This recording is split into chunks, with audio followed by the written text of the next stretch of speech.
Hey guys, assalamualaikum and welcome again sa Summer TV. So ngayon is hindi muna tayo gagawa ng tutorial guys. So ngayon ituturo ko kayo dito sa aking simpleng bahay or yung ating mini house.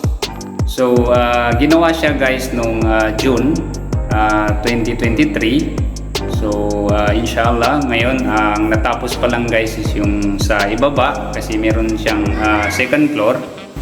So meron siyang second floor guys, pero siyempre wala pa tayong budget. So yung first floor lang muna. So ito yung dream house namin guys ng aking asawa.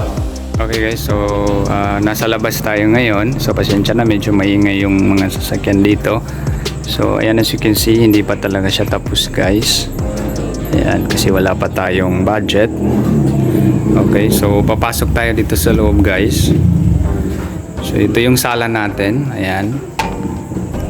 Okay, so dito tayo magkukwentuhan. Ayan. Then ito naman guys, so dito tayo kakain. Okay. So dito natin ilalagay yung dining table natin. Okay, so ito yung hagdan guys. So meron siyang second floor guys, pero hindi pa talaga siya tapos kasi sabi ko nga kanina wala pa tayong budget. Okay, so ayan. So may atip yan siya guys dun sa taas, ayan. Okay, so dito naman guys, ito yung ating kusina. Okay, so ayan, as you can see, wala pa dito yung mga gamit natin kasi inshallah bukas pa kami lilipat. So lilipatan na namin guys kasi hindi pa siya tapos. At least okay na itong sa ibaba.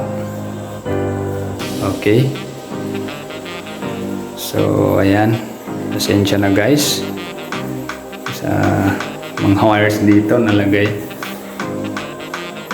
Okay, so meron na rin tayong tubig. Magana na siya.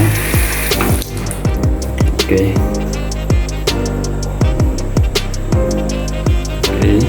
So pupunta tayo dito sa mga rooms. So yung mini house namin guys, meron lang siyang dalawang room. Okay, so ito yung first room guys. So dito matutulog yung anak namin, yung panganay. Saka yung tita ko. Okay. So ito yung kwarto nila. So dito naman guys, ito yung sa amin.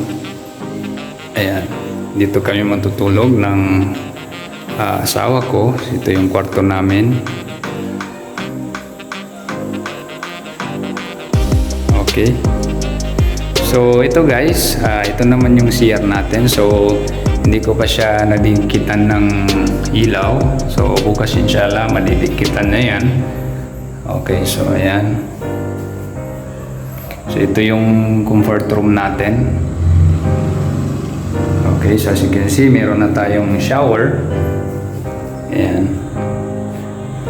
So gumagana na yan siya guys.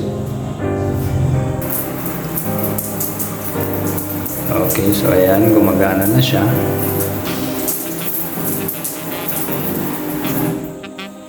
Okay. So lalabas tayo.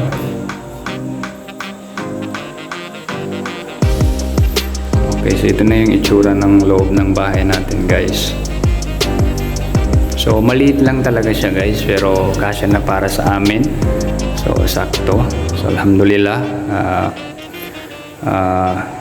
salamat tayo kay Allah kasi binigyan tayo ng ganitong bahay. So gusto ko lang talaga na bahay yung simple lang. Kasi yun lang naman yung gusto ko, yung simple lang. So ayan.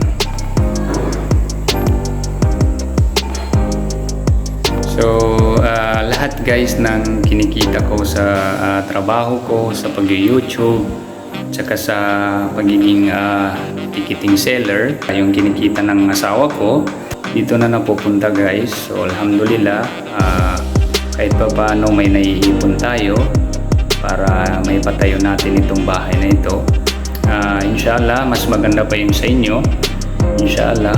So I hope nagustuhan niyo itong video na ito. So again, thanks for watching, and sana mag-subscribe lang kayo lagi sa aking YouTube channel para dun sa ating mga helpful tips and then sa mga ating personal vlogs. So again, thank you and wassalam.